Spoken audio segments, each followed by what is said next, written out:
Bismillahirrahmanirrahim. Assalamualaikum warahmatullahi wabarakatuh. Waalaikumsalam warahmatullahi wabarakatuh. Alhamdulillahirabbil alamin. Puji syukur kita panjatkan kehadirat Allah Subhanahu wa taala yang mana pada kesempatan siang hari ini kita masih dapat berkumpul di ruangan ini dalam keadaan sehat walafiat.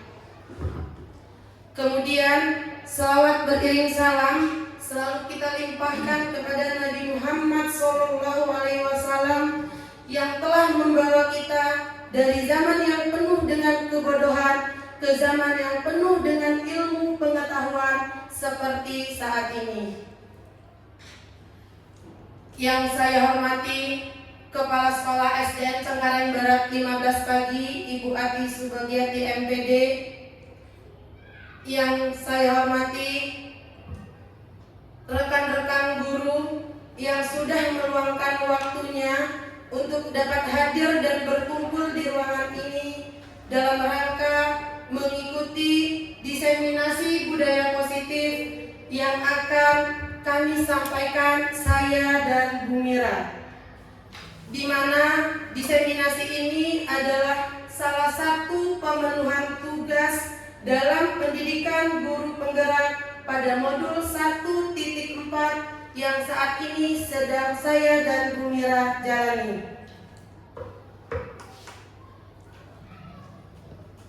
Sebelumnya, izinkan saya untuk menyampaikan rangkaian kegiatan pada hari ini. Yang pertama adalah pembukaan, kemudian sambutan dari kepala sekolah, kemudian paparan budaya positif atau kegiatan inti kita, dan yang terakhir adalah penutup. Marilah sama-sama kita buka kegiatan kita pada hari ini dengan mengucapkan basmalah. Bismillahirrahmanirrahim. Kemudian rangkaian kegiatan yang kedua adalah sambutan dari Kepala Sekolah SDN Cengkareng Barat 15 Pagi. Kepada Ibu Ati Subagiati kami persilahkan. Mohon maaf dikarenakan Kepala Sekolah SDN Cengkareng Barat 15 Pagi sedang ada kegiatan rapat di luar, maka sambutan akan disampaikan oleh Wakil Kepala Sekolah dari SDN Cengkareng 15 Pagi, Ibu Siti Lastuti SPD. Kepada Ibu Siti Lastuti saya persilahkan. Baik, terima kasih kepada Ibu Dina Mariana yang sudah memberikan waktu. Assalamualaikum warahmatullahi wabarakatuh. Waalaikumsalam warahmatullahi wabarakatuh. Alhamdulillah, puji syukur kita panjatkan kehadirat Allah Subhanahu wa taala karena di hari ini kita masih bisa berkumpul khususnya dalam kegiatan diseminasi calon guru penggerak. Saya selaku wakil kepala sekolah mewakili ibu karena ada kegiatan di tempat yang lain. Baik, kami dari pihak sekolah sangat mendukung sekali kegiatan diseminasi ini. Tentu banyak sekali manfaatnya, terutama ilmu yang didapat dari calon guru penggerak itu nantinya akan diberikan kepada teman-teman sejawat guna untuk meningkatkan pembelajaran khususnya. Dan kami mengucapkan semangat untuk Ibu Dina Mariana SPD dan Ibu Mira Pertiwi SPD yang nantinya menjadi calon guru penggerak. Demikian sambutan dari kami. Kami akhiri wabillahi taufiq wal hidayah. Wassalamualaikum warahmatullahi wabarakatuh. Waalaikumsalam warahmatullahi wabarakatuh. Terima kasih Bu Tuti atas sambutannya. Terima kasih atas dukungan rekan-rekan juga kepada saya dan Bu Mira sehingga dari waktu ke waktu kegiatan kami dapat berjalan dengan lancar. Di sini saya dan Bu Mira akan berkolaborasi dalam menyampaikan diseminasi budaya positif. Saya pernah membaca sebuah kalimat yang kurang lebih seperti ini.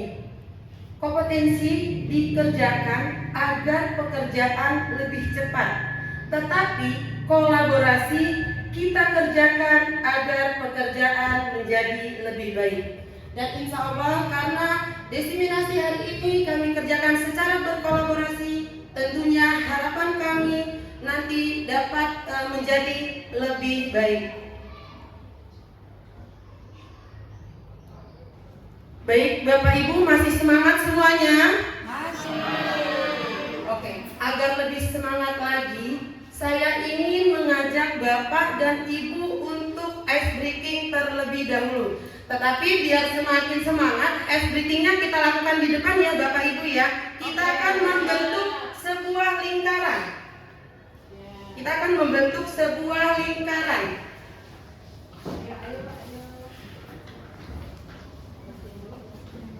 Nah, ice breaking ini saya namai dengan tangkap Eli. Kalau tangkap Tuti, nanti saya takut yang di Tuti dijadi perebutan ya. Jadi saya sebut ice breakingnya adalah tangkap Eli. Silakan Bapak Ibu membentuk lingkaran di depan.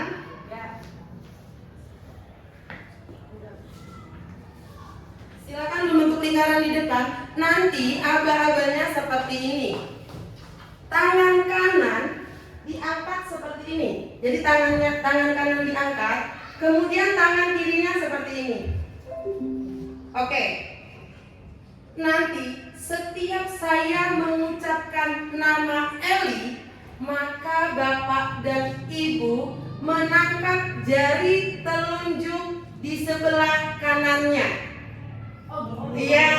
Oke, sekarang coba ya. Sekarang coba dulu.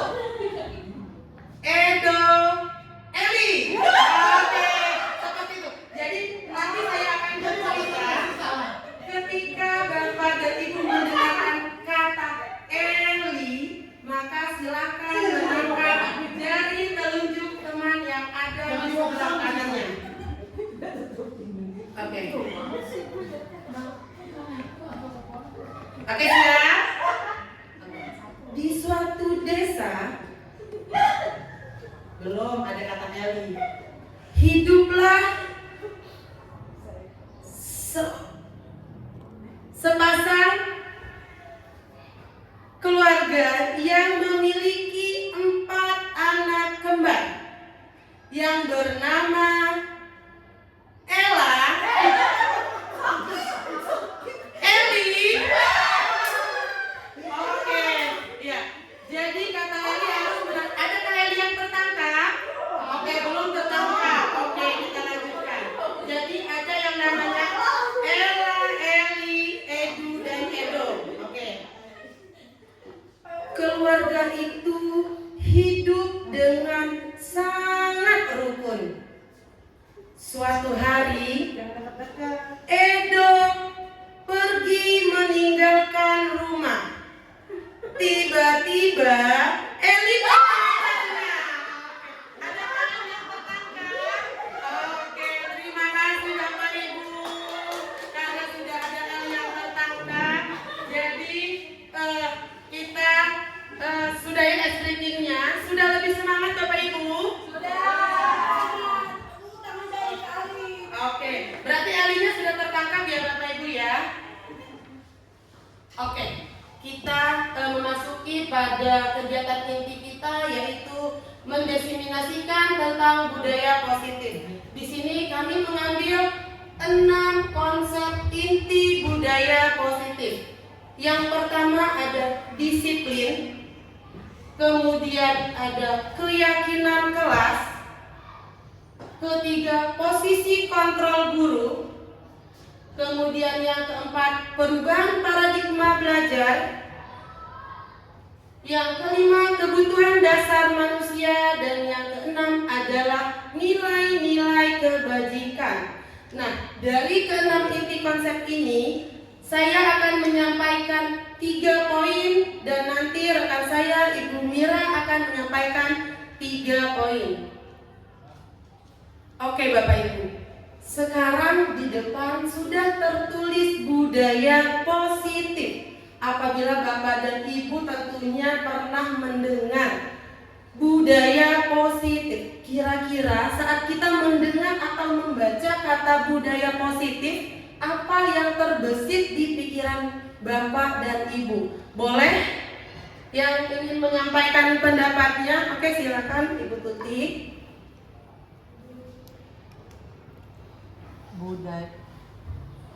Budaya positif adalah hal-hal baik atau nilai-nilai yang baik. Oke, baik Bu Tuti, terima kasih.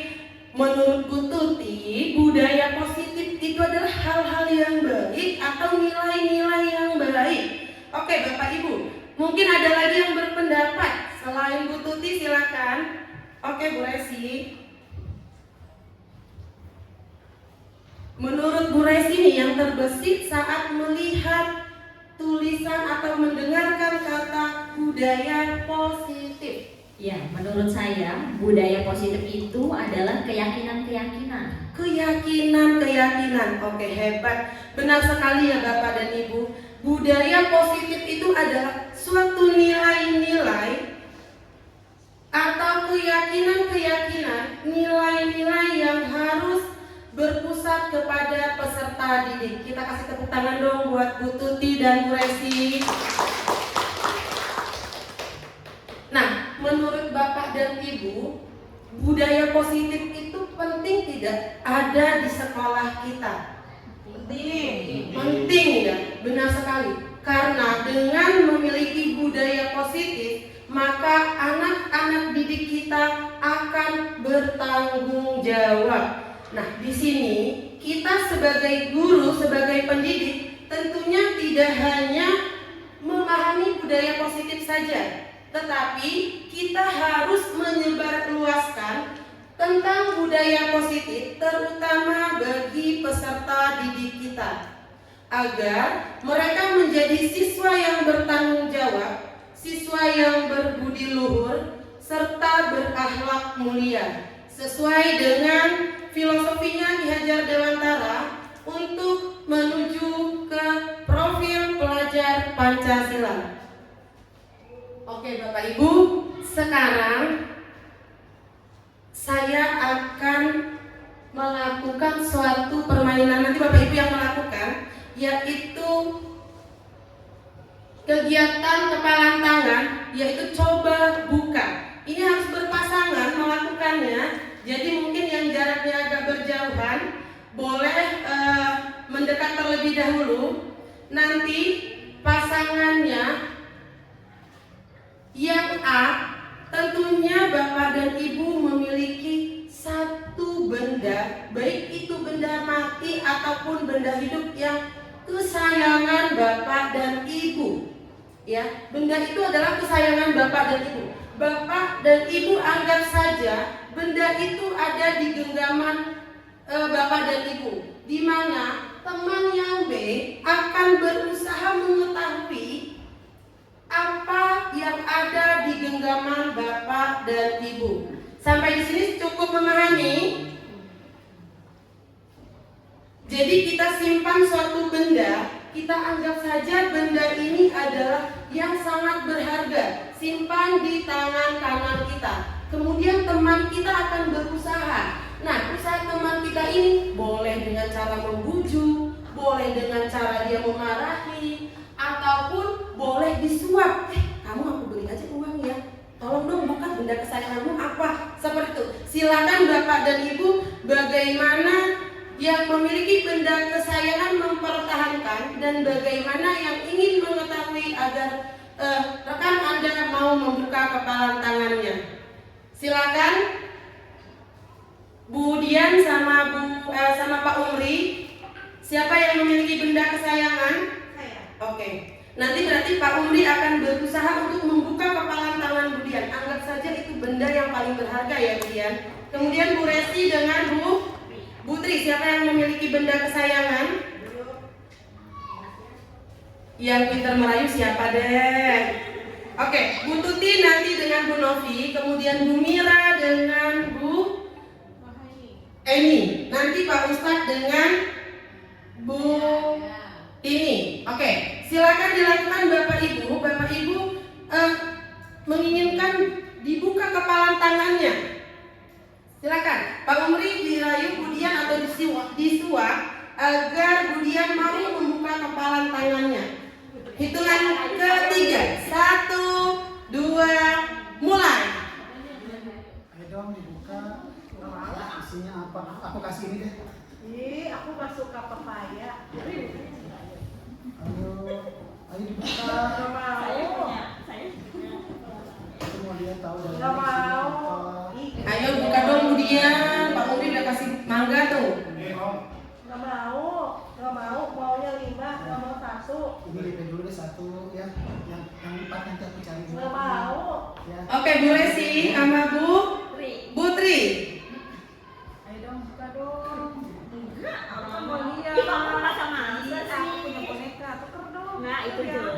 Jangan begitu. Aku pengen Nggak tahu. mau. Ayo dong. Nggak mau. Kok kamu begitu sih pelit? Enggak, Jangan begitu dong. ayo kamu mau tahu aja. Iya dong, kan aku mau tahu benda apa sih yang kamu pegang, yang kamu umpetin.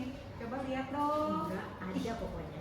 Apa sih? Ih, nggak mau, Dri, nggak mau. Cakep tahu, Nggak tukeran sama mau. ini ya. Nggak mau itu, nggak mau. Aku nggak suka itu. Oke, Bu Tuti dengan Bu Novi, silakan.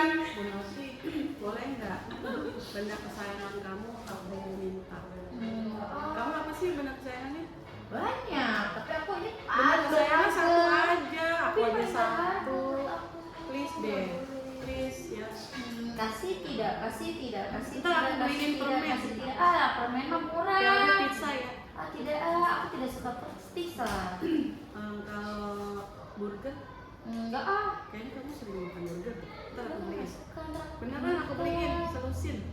Oke, baik Bapak dan Ibu. Bagaimana? Apakah benda kesayangan kalian berhasil dibuka oleh temannya? Ataukah ada yang berhasil membuka kepalan tangannya? Sehingga Bapak dan Ibu dapat mengetahui apa sih benda kesayangan temanku? Ada yang berhasil? Tidak. Oke, baik Bapak dan Ibu. Berarti apa yang terjadi di sini Bapak dan Ibu? Yang terjadi adalah sesungguhnya siapa yang memegang kendali diri kita? Kita sendiri, ya. Bagaimana kita mau membuka atau tidak mau membuka itu adalah diri kita sendiri yang mengendalikannya. Ada Dr. William Besser mengatakan dari teori kontrol, semua perilaku memiliki tujuan. Bahkan terhadap perilaku yang tidak disukai. Jadi semua perilaku itu adalah memiliki tujuan sekalipun itu terhadap perilaku yang tidak disukai. Hanya diri Anda yang bisa mengontrol Anda. Anda tidak bisa mengontrol diri orang lain.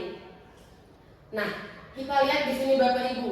Disiplin positif setuju atau tidak apabila guru dapat mengendalikan penuh murid di dalam kelas. Setuju tidak? Dari tadi yang kita coba buka, berarti kalau dilihat guru dapat mengendalikan penuh murid di kelas. Setuju? Setuju tidak Bapak Ibu? Tidak. Iya, benar sekali Bapak Ibu. Pada dasarnya murid di kelas itu tidak sepenuhnya dapat dikendalikan oleh guru. Kemudian, mengkritik dan membuat murid merasa bersalah dapat menguatkan karakter murid. Kira-kira kalau kita membuat murid itu merasa bersalah, apakah sang murid tersebut akan karakternya lebih kuat? Iya tidak? Tidak. Bahkan kalau kita membuat murid itu merasa bersalah akan hal-hal negatif yang terjadi, mungkin dia akan merasa minder. Kemudian peraturan harus dipatuhi. Apabila dilanggar, maka konsekuensinya adalah hukuman. Bolehkah kalau tidak mematuhi peraturan maka anak-anak akan dihukum? Tidak ya, karena hukuman itu sifatnya menyakitkan. Dan bahkan dalam bentuk hukuman adalah menyakitkan dalam jangka waktu yang panjang. Kemudian ada yang terakhir, hadiah itu penting untuk memotivasi murid. Penting tidak menurut Bapak dan Ibu? Hadiah itu penting untuk memotivasi murid. Tidak. Memang dalam jangka yang saat kita berikan hadiah, mungkin itu akan tumbuh motivasi, tapi itu akan tumbuh motivasi secara ekstrinsik. Jadi bukan motivasi dari dalam siswa. Bahkan yang saya ketahui, hadiah itu dapat merusak hubungan. Hadiah itu dapat mengurangi kreativitas. Jadi hadiah bukanlah hal penting dalam memotivasi murid-murid didik kita. Nah, dapat kita simpulkan bahwa disiplin itu apa sih? Yang selama ini kita tahu kalau disiplin itu adalah suatu aturan. Gitu ya? Sesuatu aturan yang harus dipatuhi. Tetapi dari beberapa tadi materi yang disampaikan kita dapat simpulkan, apa sih peraturan itu? Apa sih disiplin itu? Boleh Bapak dan Ibu mungkin ingin menyampaikan pendapatnya?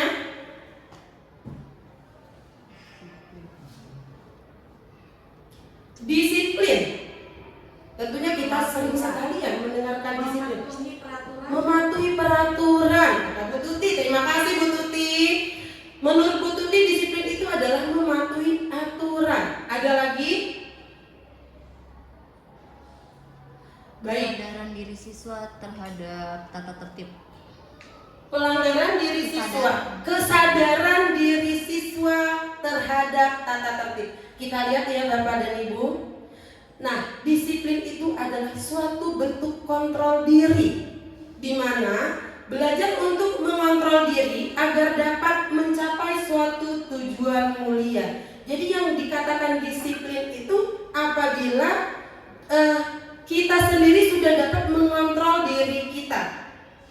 Nah, tujuan mulia ini mengacu pada nilai-nilai atau prinsip-prinsip mulia yang dianut seseorang yang dikenal dengan nilai kebajikan. Nilai tersebut bersifat universal dan juga lintas bahasa, suku, bangsa, agama maupun latar belakang. Nah, pada nilai-nilai kebajikan ini dapat kita terapkan Bapak dan Ibu di dalam kelas kita, yaitu salah satunya melalui keyakinan kelas. Apakah Bapak dan Ibu sudah membuat keyakinan kelas? Sudah. Alhamdulillah ya. Ternyata di SDN Cengkareng Barat 15 pagi itu keyakinan kelas sudah tidak asing lagi ya. Sudah diterapkan bahwa kita sudah memiliki keyakinan kelas. Mengapa tidak peraturan saja? Mengapa harus keyakinan kelas? Oke Bapak Ibu, mengapa tidak peraturan saja? Mengapa harus keyakinan kelas? Di sini ada pertanyaan, menurut Bapak dan Ibu, apakah keyakinan kelas dan peraturan kelas itu adalah sama? Sama tidak Bapak Ibu? Beda. Coba Cung, yang berbeda mungkin angkat tangannya boleh. Yang menganggap itu sama? Ada yang menganggap itu sama tidak? Oke, yang menganggap itu berbeda. Oke. Yang menganggap peraturan kelas dan keyakinan kelas adalah tidak sama. Sama tidak Bapak Ibu? Tidak. Oke, kita buktikan ya sama atau tidak. Oke, benar sekali Bapak Ibu. Peraturan kelas itu berbeda dengan keyakinan kelas. Atau jangan-jangan di sekolah kita selama ini yang diterapkan masih peraturan di kelas. Coba nanti kita akan cek ya Bapak dan Ibu, berarti di sini peraturan tidak sama dengan keyakinan kelas. Kalau begitu perbedaannya apa ya? Nah, di sini apabila suatu peraturan, maka guru membuat peraturan, siswa yang akan menaati peraturan tersebut. Namun, pada keyakinan kelas, maka kita akan membuat kesepakatan secara bersama-sama. Jadi, baik guru maupun muridnya akan membuat kesepakatan. Keyakinan kelas melibatkan guru dan murid, benar tidak Bapak dan Ibu? Benar. Oke, kita cek ya. Oke, benar sekali bahwa keyakinan kelas itu melibatkan guru dan murid.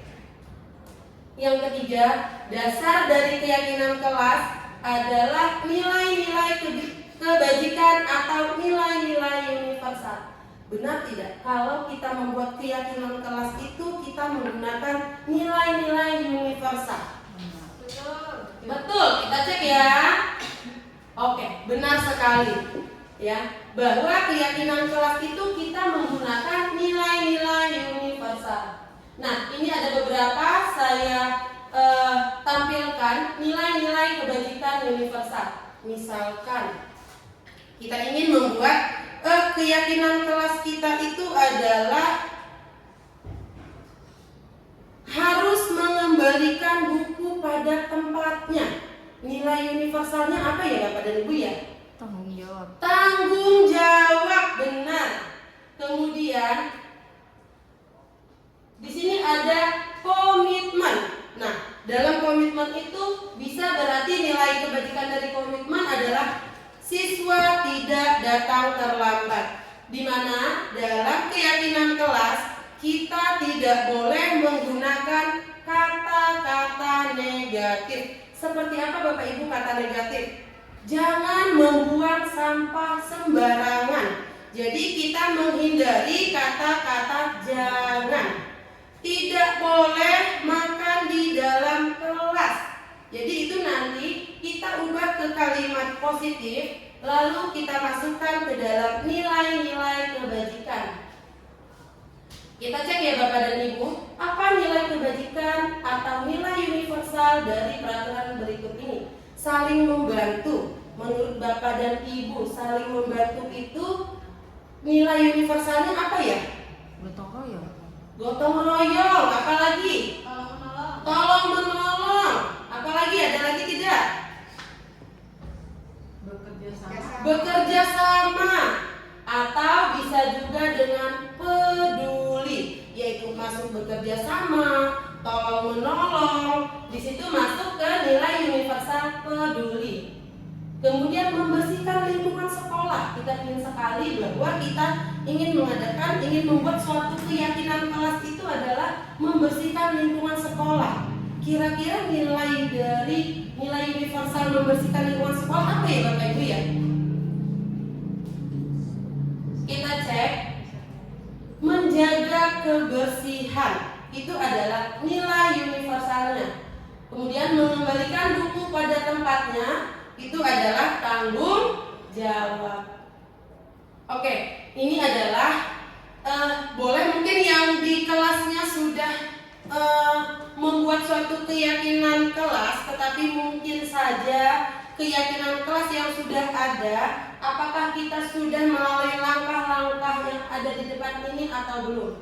Di sini saya memberikan 6 kalimat acak. Jadi langkah-langkah menyusun keyakinan kelas. Silakan Bapak dan Ibu mungkin bisa ditulis di sebuah kertas. Nanti bisa kita cocokkan apakah langkah Bapak dan Ibu menyusun keyakinan kelas itu sudah benar atau masih ada yang tertukar. Silakan Bapak dan Ibu dituliskan pada selembar kertas dulu. Yang manakah yang termasuk langkah yang pertama? Ada 6 langkah di sini. Yang paling atas berdiskusi mengenai gambaran perilaku yang mencerminkan keyakinan kelas. Kemudian baris kedua, mengubah peraturan-peraturan menjadi kalimat yang lebih positif. Kemudian yang baris ketiga, meninjau ulang keyakinan kelas. Kemudian baris keempat, berdiskusi memunculkan peraturan-peraturan yang perlu ditaati. Baris kelima, berdiskusi mengenai peran seluruh warga kelas. Dan baris yang terakhir adalah menyarikan peraturan-peraturan menjadi nilai-nilai kebajikan atau keyakinan kelas. Silakan Bapak dan Ibu, menurut Bapak dan Ibu yang mana sih yang pertama? Yang berdiskusi mengenai perlu gambaran perilaku yang Oke, menurut Bu Tuti ya. Menurut Bu Tuti berdiskusi memunculkan. Boleh mungkin Bu Tuti ya ditulis 1 sampai 6 dulu. Saya anggap saja yang ini adalah A, yang ini A, ini B, ini C, ini D, ini E, dan ini F. Jadi nanti yang A itu sebagai urutan yang keberapa? Tadi Bu Tuti sudah menyampaikan bahwa berdiskusi memunculkan peraturan yang perlu ditaati oleh warga kelas.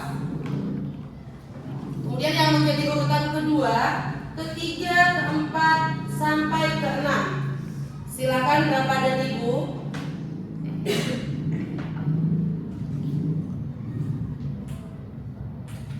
Sudah ada yang selesai menuliskan, boleh mungkin disampaikan. A, B, C, D. Jadi D-nya sama dengan 1.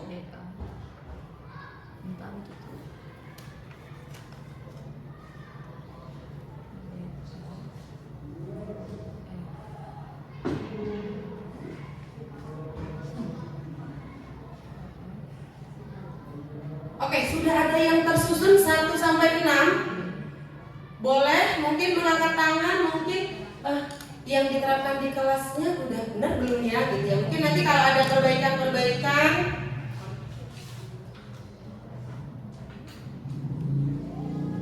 Jadi A, B, C, D. Yang 1 itu adalah yang D. Bu Eni mungkin sudah tersusun. Nomor 1 yang D. Nomor 1 yang D. Nomor 2 yang A. Nomor 2 yang A. Kemudian nomor 3 yang F. Nomor 3 yang E. Berarti yang nomor 3 itu berdiskusi mengenai peran. Ya, ya. Oke. Yang nomor 4. Nomor 4 ini B. Nomor 4 yang B. Ya. Nomor 5. 5 C. Nomor 5 yang C. Dan nomor 6 berarti yang tetap yang nomor 6. Oke, baik Bapak Ibu. Mungkin Bapak Ibu yang lain sudah menuliskan pada selembar kertasnya ya. Sekarang mari kita cek bersama bagaimanakah langkah-langkah menyusun keyakinan kelas. Yang pertama benar sekali, Bu Tuti menyebutkan adalah berdiskusi memunculkan peraturan yang perlu ditaati warga kelas. Nah, di sini Bapak dan Ibu, saat kita membuat keyakinan kelas, maka biarkan saja anak didik kita mencurahkan keinginannya. Bu, saya maunya seperti ini. Kita tampung dari seluruh anak-anak kita. Kemudian yang kedua, ternyata yang kedua itu yang B. Setelah terkumpul dari curah gagasan tersebut, maka kita mengubah peraturan menjadi kalimat-kalimat yang lebih positif. Nah, setelah mendapatkan kalimat-kalimat yang lebih positif, maka kita menyarikan peraturan-peraturan menjadi nilai-nilai kebajikan. Kemudian yang keempat adalah kita diskusi mengenai gambaran perilaku seperti apa. Dari nilai-nilai kebajikan tadi, kita diskusi gambaran perilaku yang akan dilakukan. Kemudian yang kelima, diskusi mengenai peran seluruh warga di kelas. Dan yang keenam, jangan lupa setelah membentuk keyakinan kelas, kita harus meninjau ulang keyakinan kelas dari waktu ke waktu. Terima kasih Bu Eni tadi sudah menyampaikan pendapatnya. Dan mungkin ada Bapak dan Ibu memang sudah benar dalam menyusun keyakinan kelas sesuai dengan langkah-langkah yang ada di depan. Bagaimana Bapak dan Ibu sampai ke langkah-langkah menyusun keyakinan kelas? Sudah paham? Paham, alhamdulillah ya. Oke. Ya, ini tadi Bapak dan Ibu. Yang pertama kita meminta murid kita untuk mencurahkan pendapat tentang peraturan yang perlu disepakati. Jadi biarkan saja anak-anak kita menuliskan pendapat mereka. boleh kita tulis di papan tulis atau boleh meminta mereka untuk menuliskan di selembar sticky note kemudian ditempel di depan. Kemudian setelah mencatat semua masukan dari murid, maka kita harus mengubah di mana mungkin masih terdapat kalimat-kalimat negatif yang ditulis oleh anak-anak didik kita. Lalu kemudian setelah itu tentunya setelah kita lihat sudah semuanya menggunakan nilai positif, kemudian sudah menggunakan kata-kata kebajikan atau universal, maka kita tinjau kembali Bapak dan Ibu. Di sini kita boleh membuat keyakinan itu 3 sampai 7 keyakinan saja. Kenapa tidak boleh lebih Bapak dan Ibu? Apabila kita membuat lebih dari 7, takutnya tidak kondusif, takutnya tidak terkontrol apakah semua keyakinan kelas itu sudah terlaksana atau belum. Kemudian kita lakukan peninjauan keyakinan kelas atau sekolah secara bersama-sama. Apakah keyakinan kelas, misalkan terdapat 5 keyakinan kelas, berarti kelima-limanya itu kita lakukan peninjauan. Adakah keyakinan kelas yang masih dilanggar atau memang sudah terlaksana semuanya? Setelah keyakinan kelas terbuat, maka warga kelas harus menyetujuinya. Nah, di sini Bapak dan Ibu, kita membuat tanda tangan dari anak-anak sebagai bukti bahwa peserta didik dan guru-guru di kelas tersebut sudah menyepakati keyakinan kelas yang telah dibuat. Yang ketiga, yang terakhir, keyakinan sekolah atau kelas bisa diletakkan di dinding-dinding kelas di tempat yang mudah terlihat, supaya saat mungkin ada yang lupa keyakinan kelas di kelas kita apa saja ya. Nah, mungkin nanti bisa terlihat di sana. Setelah selesai, Bapak dan Ibu mungkin anak-anak sudah menyetujui dari keyakinan kelas yang dibuat, yang sudah disepakati. Kita akan masukkan kegiatan pendalaman pada tabel T dan Y. Di sini pada tabel T itu ada hormat, bekerja, diterima dan dimiliki. Hormat di sini. Di sini misalnya tampak dan tidak tampak.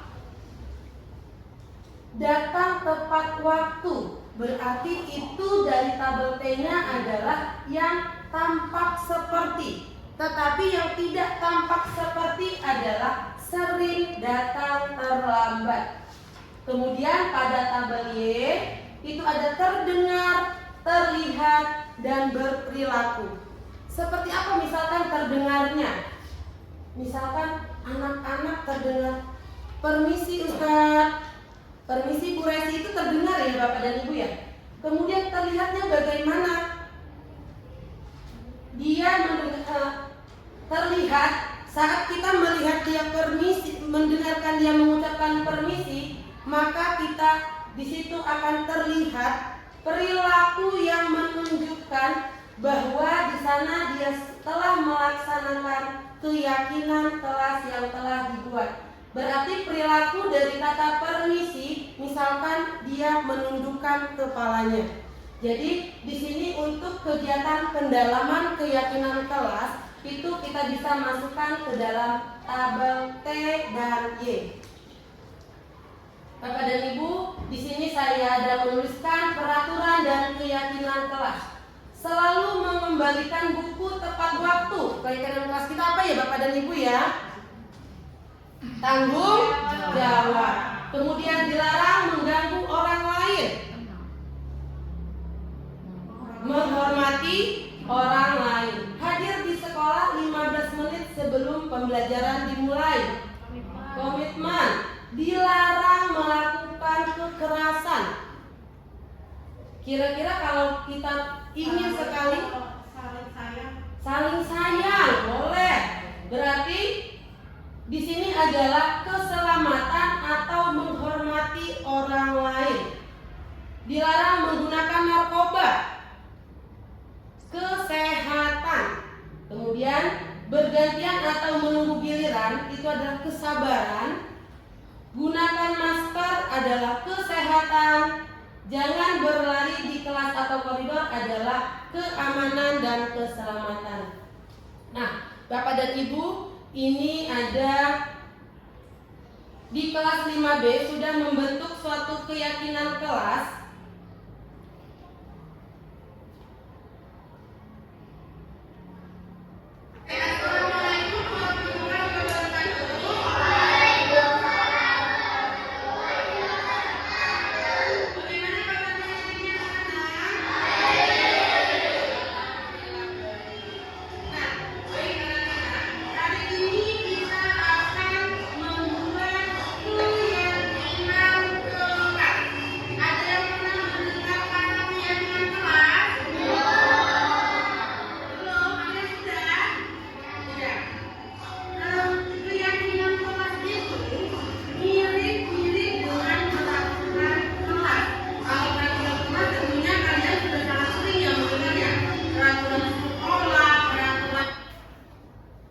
Oke Bapak dan Ibu, di sini kita memberikan pengertian terlebih dahulu kepada peserta didik kita, apa sih keyakinan kelas itu?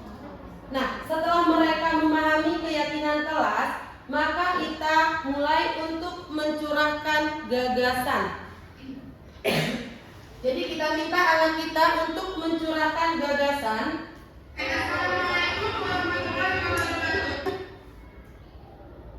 Setelah curah gagasan mereka telah dibuat, kemudian kita tempel di papan tulis untuk mengecek kembali apakah mereka masih menggunakan kalimat-kalimat yang negatif atau sudah kalimat yang positif.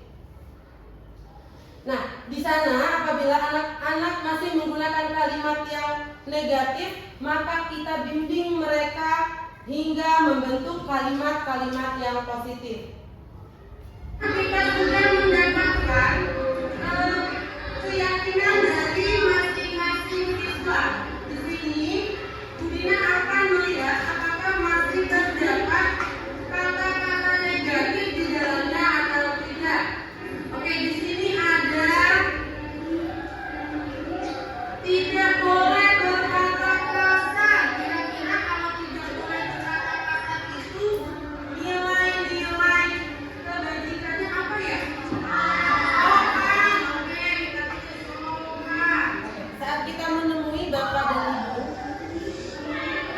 kemudian ada saat kita menemui anak-anak kita masih menuliskan kata-kata negatif, maka kita langsung mengubahnya ke kalimat positif. Nah, setelah itu tentunya kalimat-kalimat positif itu sudah muncul, kita beralih ke mengubahnya menjadi kalimat universal. Nah, setelah menjadi kalimat universal, kita kerucutkan lagi Bapak dan Ibu. Misalkan saling menghormati, kemudian saling menghargai. Nanti kita kerucutkan paling banyak dari yang kita buat itu maksimal 7 keyakinan kelas. Tidak boleh datang terlambat, tinggalkan juga sama. Terlambat, kita sudah mendapatkan keyakinan.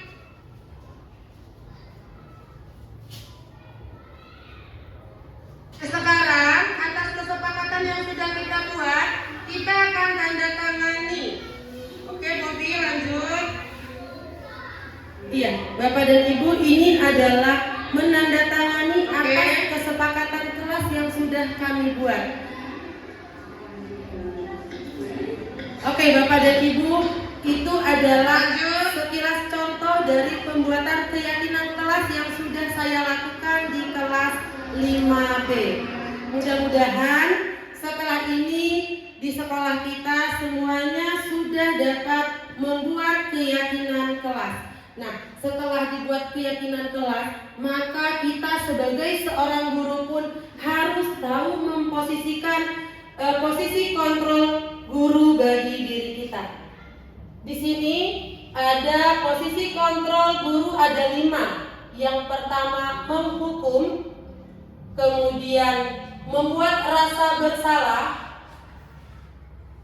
kemudian teman, pemantau, dan manajer. Bapak Ibu sekarang boleh renungkan dan dituliskan posisi saya sebagai guru di kelas itu sebagai apa ya? Yang pasti kita ingat, saya mungkin masih tergolong ke posisi kontrol sebagai guru penghukum. Kemudian apakah membuat rasa bersalah pada anak, atau posisi saya masih sebagai teman?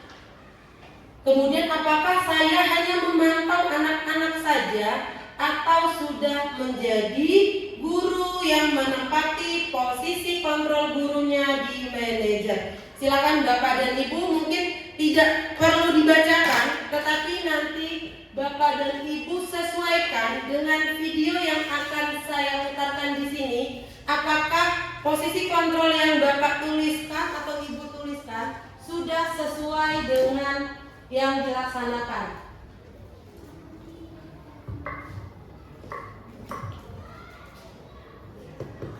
Nah, di sini sudah ditulis semuanya Bapak dan Ibu ya. Posisi kontrol Bapak dan Ibu sebagai guru di sekolah ini sebagai apa? Penghukum. Oke, jangan disebutkan dulu ya Bu Mira ya, karena nanti kita akan lihat apakah posisi kontrol yang Ibu dan Bapak tuliskan itu setelah melihat video ini sudah pas belum ya? Atau saya menganggap diri saya sebagai penghukum, ternyata saya kalau dilihat sudah menjadi sebagai teman, seperti itu ya.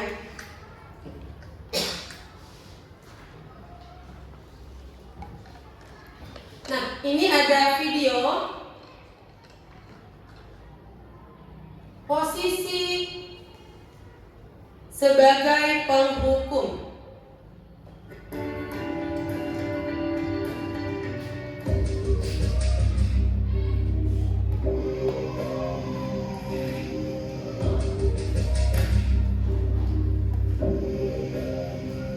Nalen, sini kamu. Selamat pagi, Bu. Selalu terlambat. Kamu deh, pasti terlambat. Maaf, Bu. Saya Apa? Apa coba? Alasan kamu apa lagi? Kapan sih kamu tidak terlambat? Malas sekali ya kamu jadi anak. saya Dasar pemalas. Gak kapok-kapok sih kamu. Sudah berapa kali terlambat? Sana, kamu keliling lapangan basket 2 kali. Kenapa saya harus keliling lapangan basket, Bu? Kenapa? Kamu mau lawan ibu? Berani-beraninya jawab. Sudah terlambat, masih berani jawab pula. Sekarang, keliling lapangan basket 5 kali sekalian. Biar kapok. Cepat, pergi sana ke lapangan basket. Oke, baik Bapak dan Ibu, itu tadi adalah kontrol guru sebagai penghukum. Dimana kalau kita lihat ya Bapak dan Ibu, jikalau kita menjadi atau memiliki guru yang menempati posisi kontrolnya sebagai penghukum, sedih sekali sang anak tadi dibentak-bentak, kemudian rasa sakit itu akan berkelanjutan.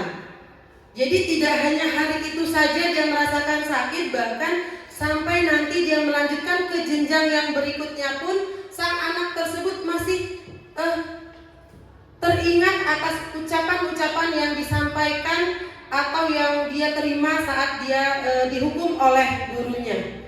Adakah Bapak dan Ibu yang di sini sebagai penghukum? Tidak. Alhamdulillah ya. Jadi insya Allah di SDN Cengkareng Barat 15 pagi sudah tidak ada lagi yang gurunya menempati posisi kontrol sebagai penghukum. Kemudian yang kedua adalah posisi membuat merasa bersalah.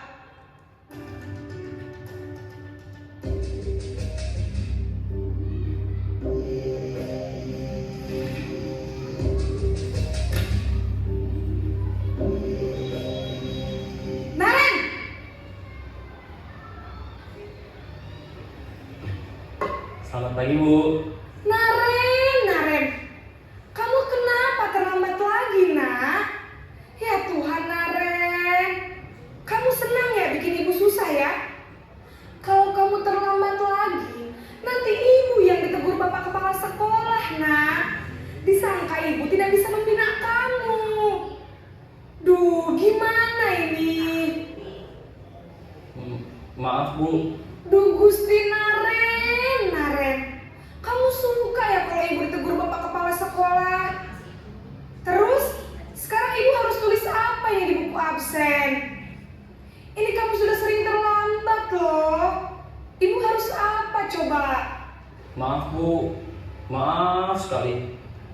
Ya sudah, lain kali jangan bikin ibu susah lagi ya, nak ya. Ibu tidak akan kuat lagi kalau kamu begini terus. Bisa jantungan kalau ibu ditegur bapak kepala sekolah. Sana cepat ke kelas. Maaf ya, Bu. Maaf sekali. Baik, Bapak dan Ibu, itu tadi adalah contoh guru menduduki posisi kontrol membuat anak merasa bersalah. Jadi dia akan terus merasa bersalah atas perbuatan yang ia lakukan, tetapi tidak menemukan solusinya.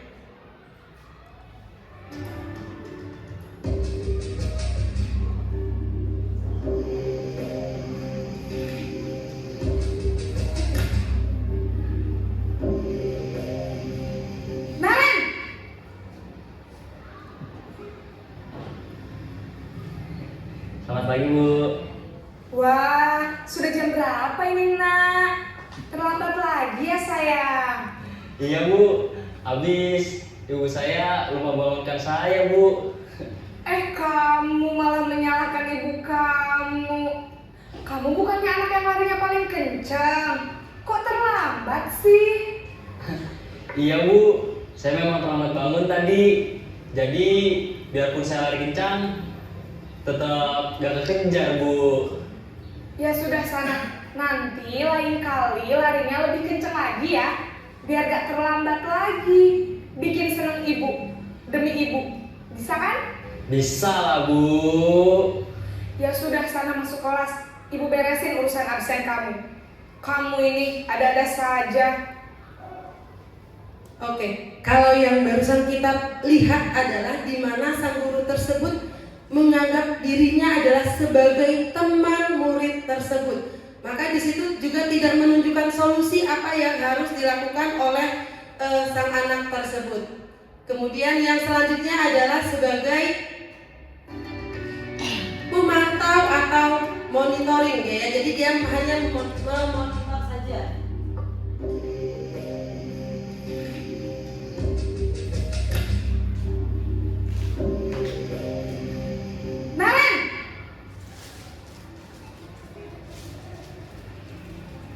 Selamat pagi, Bu. Naren, apa peraturan sekolah kita tentang jam berapa kita harus masuk sekolah, nak? Kita harus di sekolah jam 7, Bu. Iya betul, sekarang sudah jam 7.20. Naren sudah tahu konsekuensinya jika terlambat hadir. Paham, Bu. Saya harus tinggal kelas pas jam istirahat selama 20 menit. Iya benar, konsekuensinya demikian. Jadi nanti jam 9.30 pas istirahat, kamu harus tinggal di kelas, kerjakan tugas tambahan untuk ketertinggalan kamu, ya? Baik, Bu. Oke, tadi adalah posisi kontrol guru sebagai pemantau. Sudah baik, dia akan memberikan ada konsekuensinya, tetapi lagi-lagi tidak memberikan solusi yang terbaik. Nah, ini Bapak Ibu adalah posisi guru sebagai seorang manajer. Mudah-mudahan kita semua yang ada di sini adalah sudah memposisikan diri kita sebagai guru yang kontrolnya adalah sudah sebagai manajer.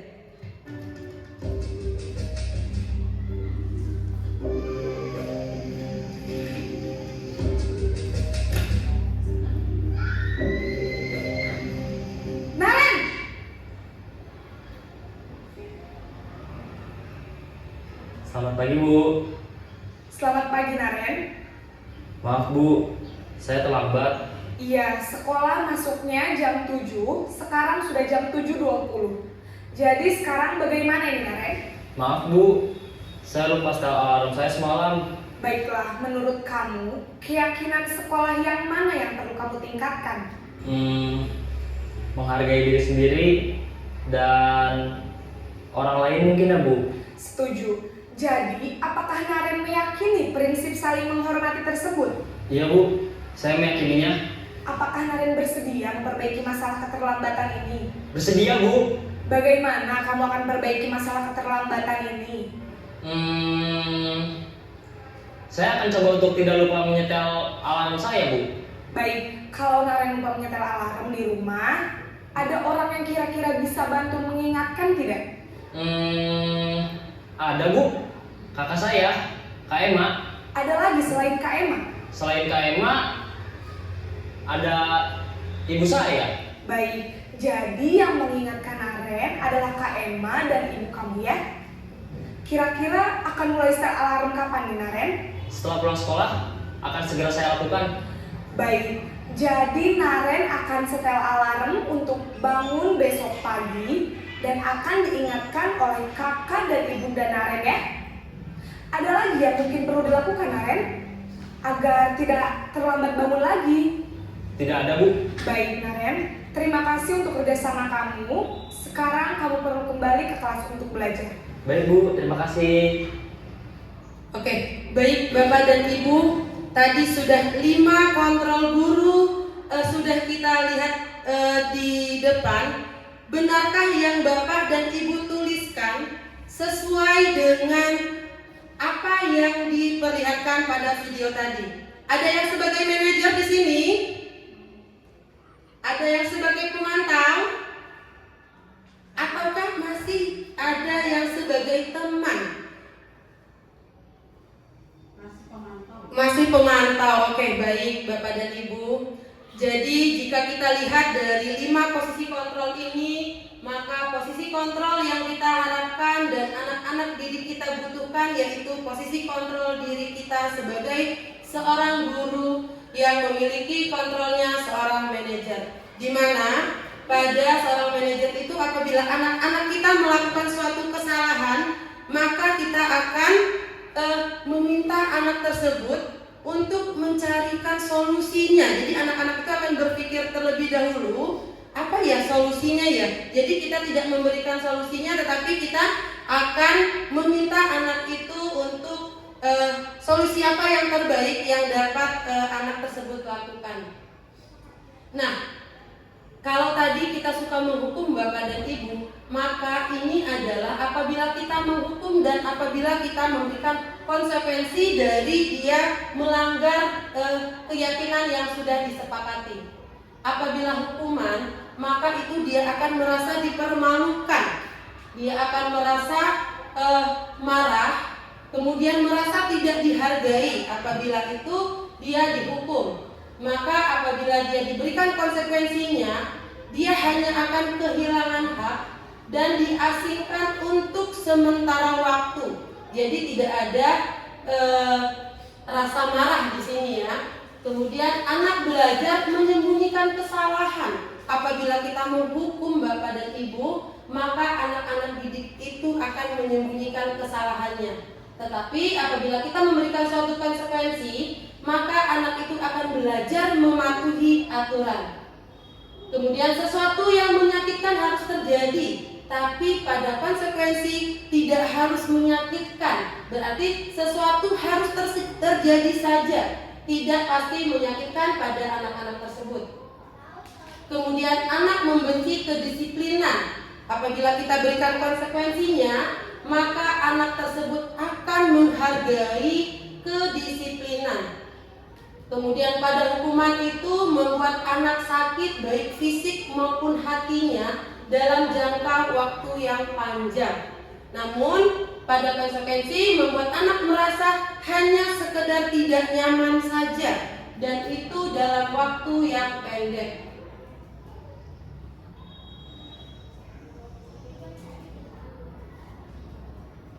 Oke, baik Bapak dan Ibu, ini adalah tadi 5 posisi kontrol yang sudah kita tonton videonya. Di sini apabila kita sebagai penghukum, maka kita akan membentuk suatu hasil anak didik yang bisa memberontak. Kemudian apabila kita menduduki posisi guru sebagai pembuat merasa bersalah, maka ia akan berani untuk berbohong. Kemudian apabila posisi kita sebagai teman, maka hasilnya adalah ia akan ketergantungan karena kita adalah temannya. Kemudian apabila kita sebagai pemantau, dia akan selalu membutuhkan dipantau terus. Apabila kita ada di dalam kelas, maka ia akan tertib. Tetapi apabila gurunya keluar kelas, maka dia akan tidak melaksanakan yang namanya keyakinan tadi. Tetapi apabila kita berperan sebagai manajer, maka dia akan membentuk pribadi yang baik yang memiliki tanggung jawab yang penuh.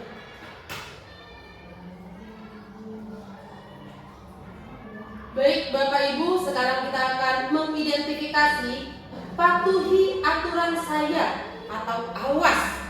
Berarti posisi kontrol gurunya sebagai awas. Ada kata awas. Penghukum. Penghukum. Iya, benar sekali. Ibu sangat kecewa sekali dengan kamu. Membuat rasa bersalah. Kemudian, apa yang telah kamu lakukan? Berarti posisi kontrol apa apabila kita masih sering mengucapkan apa yang sudah kamu lakukan? Berarti kita sebagai pemantau. Ayo bantulah demi Bapak ya, sebagai teman. Kemudian kamu selalu saja salah, kamu selalu saja salah. Berarti dia sebagai penghukum. Nah, ini adalah sebuah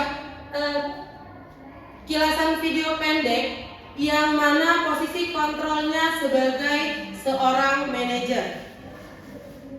Di sini ada seorang anak yang bernama Dinda. Ia sering datang terlambat di setiap pelajaran agama. Jadi seorang guru mendapatkan laporan bahwa ia sering terlambat di setiap pembelajaran agama. Nah, di sini guru mengambil 3 langkah, yaitu pertama, menstabilkan identitasnya terlebih dahulu. Sekarang kita cari solusinya bersama ya Dinda. Dinda sering datang terlambat pasti punya alasannya. Mengapa Dinda sering datang terlambat? Saya tidak bisa memulai pagi itu karena saya selalu bergantian sampai larut malam. Dinda tahu keyakinan pasti yang sudah kita sepakati. Tahu. Jika Dinda sering datang terlambat, berarti Dinda sudah melanggar keyakinan pasti mana ya Dinda? Kedisiplinan. Menurut Dinda, disiplin itu penting tidak bagi Dinda? Penting karena kita bisa menghargai waktu. Benar sekali, kedisiplin itu sangat penting. Dengan disiplin kita dapat menghargai waktu, kita dapat menghargai orang yang ada di sekitar kita, melatih kemandirian, juga kita dapat menumbuhkan rasa peduli kita terhadap orang lain. Ya, saya menyesal saat saya menambah Iya Dinda, Dinda sudah melakukan apa yang terbaik. Dinda sudah berani. Oke Bapak Ibu, itu adalah posisi kontrol seorang guru sebagai manajer, di mana seorang Dinda ini diyakinkan, distabilkan dulu identitasnya, kemudian pada akhirnya dia menemukan solusi atas kesalahan yang ia lakukan. Bapak dan Ibu, sampai sudah kita di kegiatan akhir kita, mudah-mudahan dari diseminasi ini membawa kebermanfaatan bagi kita semua. Sebagai penutup, dalam penerapan disiplin positif, hendaknya guru memiliki standar kepribadian, profesional, dan sosial yang baik, di mana guru merefleksikan dirinya dalam posisi kontrol bagaimana perjalanan dirinya sebagai among atau sebagai manajer yang menuntun murid-murid menjadi insan yang mandiri, insan yang merdeka dan bertanggung jawab sesuai dengan standar nasional pendidikan. Mungkin hanya itu saja diseminasi dari saya. Saya akhiri dengan wassalamualaikum warahmatullahi wabarakatuh.